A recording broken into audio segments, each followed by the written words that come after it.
नमस्तेऽस्तु महामाये श्रीपीठे सुरपूजिते शङ्खचक्रगदाहस्ते महालक्ष्मी नमोऽस्तु ते।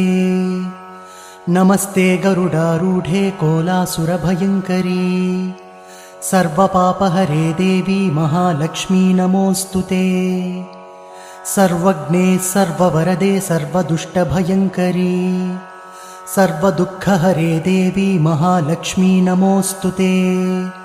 सिद्धिबुद्धिप्रदे देवी भुक्तिमुक्तिप्रदायिनी मन्त्रपूते सदा देवी महालक्ष्मी नमोऽस्तु ते।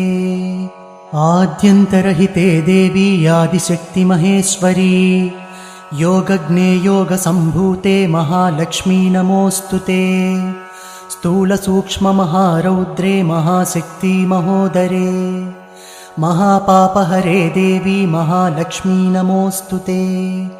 पद्मासनस्थिते देवी परब्रह्मस्वरूपिणी परमेशी जगन्मातः महालक्ष्मी नमोऽस्तु ते। श्वेताम्बरधरे देवी नानालङ्कारभूषिते जगत्स्थिते जगन्मातः महालक्ष्मी नमोऽस्तु ते। महालक्ष्म्याष्टकस्तोत्रं यः पठेद्भक्तिमान् नरः सर्वसिद्धिमवाप्नोति राज्यं प्राप्नोति सर्वदा। एककाले पठेन्नित्यं महापापविनाशनं द्विकालं यः पठेन्नित्यं धनधान्यसमन्वितः त्रिकालं यः पठेन्नित्यं महाशत्रुविनाशनं महालक्ष्मीर्भवेन्नित्यं प्रसन्ना वरदा शुभा इति इन्द्रकृतं महालक्ष्म्याष्टकस्तोत्रं सम्पूर्णम्।